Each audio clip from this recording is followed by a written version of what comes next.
Physiology of perception continued. Nerves contain many nerve fibers. The optic nerve transmits signals out the back of the eye, shown here schematically in cross section.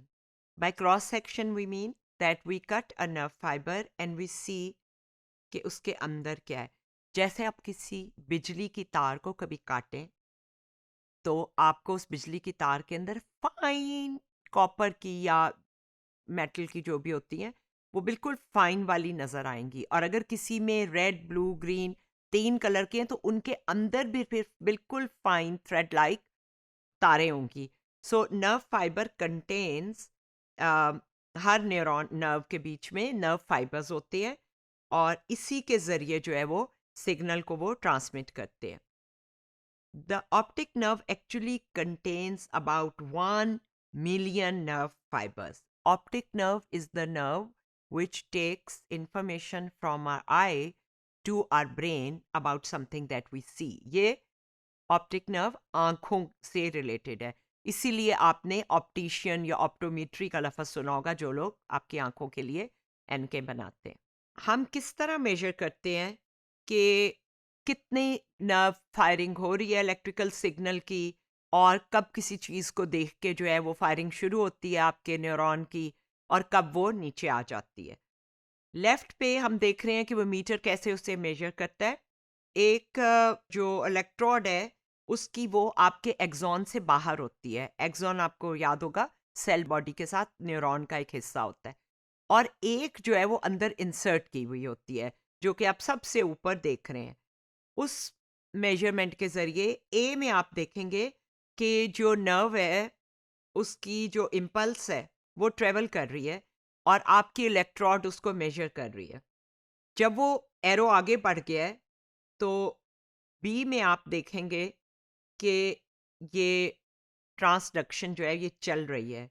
सी में ये arrow और आगे बढ़ गया है और D में जो है वो जहाँ पे आपने रॉड लगाई हुई है, गौर से देखें, ये जो मीटर लगाया हुआ है जहाँ पे ब्लू कलर का, उसका जो एक चीज़ आपके डेंड्रा अंदर जा रही है एक्सॉन के, अब ये एरो यानी सेंसेशन उससे आगे चली गई है, वो जो रेड येलो के ऊपर मूव कर रहा है. तो आपको राइट पे नज़र आएगा कि जब इस तरह हो रहा है तो फिर एक सिग्नल फायर करते हैं, ग्राफ बनता है और वो ग्राफ बिल्कुल आखिरी में आप देख रहे हैं कि फिर नीचे आ गया है. So it's called the resting potential, यानी फिर वो रेस्टिंग में आ जाता है. जब उसे कोई चीज़ नज़र आती है तो वो प्रोवोक होता है, वो ट्रिगर होता है और उसके अंदर चार्ज बिल्डअप होता है जिसको वो फायर करता है along the line of neurons. और जब वो स्टिमुलस उसके ऊपर से गुजर जाता है और आगे पास ऑन हो जाता है तो वो फिर रेस्टिंग पोटेंशियल में चला जाता है. ये कैसे होता है? We record from a neuron. Nerve fiber at rest, a difference in charge of 70 MB between the inside and the outside of the fiber. दो इलेक्ट्रोड है ना, एक बाहर है और एक अंदर लगा हुआ है. तो अंदर और बाहर चार्ज में जो फर्क है उससे ही पता चलता है कि किसी चीज को देख के न्यूरॉन जो है वो अब फायर कर रहा है. As the nerve impulse passes the electrode, the inside of the fiber near the electrode becomes more positive. This positivity is the rising phase of the action potential. Nerve impulse moves past the electrode. The charge inside the fiber becomes more negative, falling phase of the action potential. And D neuron returns to its resting state. अब ये सब कुछ जो हो रहा है उसकी वजह ये है कि neurons are surrounded by a solution rich in ions, molecules that carry an electrical charge. A nerve fiber showing the high concentration of sodium outside the fiber and potassium inside the fiber. Other ions such as negatively charged chlorine are not actually showed here. Action potential. As the signal passes the recording electrode, the charge inside the axon rises to 40 millivolts compared to the outside. As the signal continues past the electrode, the charge inside the fiber reverses course and starts becoming negative again, as we've just seen in the figure, until it returns to the resting level. This signal, which is called action potential, lasts about 1 millisecond. ये 1 millisecond तक रहता है. Again, as we can see, the positive and negative charge that leads up to the resting potential. तो अंदर और बाहर की measurement में फर्क होता है उस इलेक्ट्रिकल चार्ज की. And then when the stimulus passes, the impulse passes through, the neuron comes to its resting potential.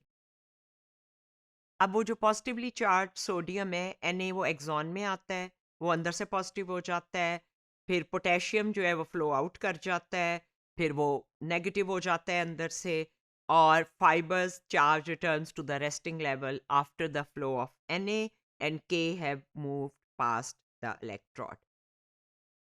अब एक ये जो छोटी सी स्मॉल स्पेस होती है ना, वो सवाल ये पैदा होता है कि ये कैसे, जब बीच में एक छोटी सी ये स्मॉल स्पेस है, तो ये जो इलेक्ट्रिकल सिग्नल है ये साइनैप्स तक जब पहुंचता है और आगे स्पेस होती है, तो उसमें केमिकल प्रोसेस ट्रिगर होता है उस स्पेस में, और चेंज ऑफ वोल्टेज हो जाती है इन द रिसीविंग न्यूरॉन.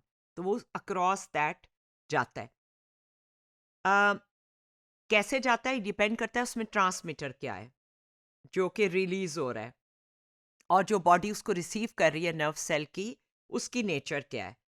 ये जो ट्रांसमीटर्स हैं इन्हें हम न्यूरो ट्रांसमीटर्स कहते हैं. ये बहुत इंपॉर्टेंट है हमारी परसेप्शन के लिए और हमारी फिजियोलॉजी और परसेप्शन के लिए. दो तरह के होते हैं. एक्साइटेटरी वो होते हैं जो इनसाइड ऑफ द न्यूरॉन को ज़्यादा पॉजिटिव कर देते हैं, इसको डीपोलराइजेशन कहते हैं. और एनफ एक्साइटेटरी न्यूरोट्रांसमीटर जो है वो रिलीज होना चाहिए ताकि डीपोलराइजेशन उस लेवल को पहुंचे. जब ये लेवल पे पहुंचती है तो एक्शन पोटेंशियल ट्रिगर होता है.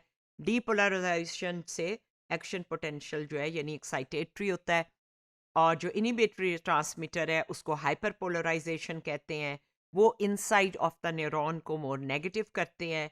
Hyper polarisation is considered an inhibitory response. वो रोकता है. अगर एक दो न्यूरॉन है और उनमें से एक जो है वो कलर आपका ऑरेंज है जो आप देख रहे हैं, तो जो रेड परसीव कर रहा है वो थोड़ा इनहिबिट करेगा क्योंकि वो रेड नहीं है, वो ऑरेंज है. और जो दूसरा येलो है थोड़ा सा वो साइड ट्री उसमें जाएगा ट्रांसमिशन में, लेकिन वो भी कम, वो भी इनहिबिट होगा ताकि इन दोनों के कॉम्बिनेशन से मिलके आप ऑरेंज कलर परसीव कर सकें. क्या कॉम्प्लेक्स निज़ाम है जिसे शायद हम कभी डुप्लीकेट ना कर सके. This is again what we see about the action potential, the chemical process, the synapse and how that happens. अब बड़ी स्पेसिफिक कोडिंग होती है. एक यंग फेस मेल के लिए आपके न्यूरॉन और तरह फायर कर रहे होते हैं, एक फीमेल के लिए और तरह फायर कर रहे होते हैं. अब डिफरेंट न्यूरॉन फायर कर रहे हैं अगर इफ यू सी 1, 2 and 3, और एक यंगर लेकिन ए डिफरेंट कलर वाले इंसान के लिए और तरह कर रहे होते हैं. That brings us to the mind body problem. How do physical processes such as nerve impulses or sodium and potassium molecules flowing across the membranes, झिल्लियों में से गुजर रहे हैं पोटेशियम एंड सोडियम,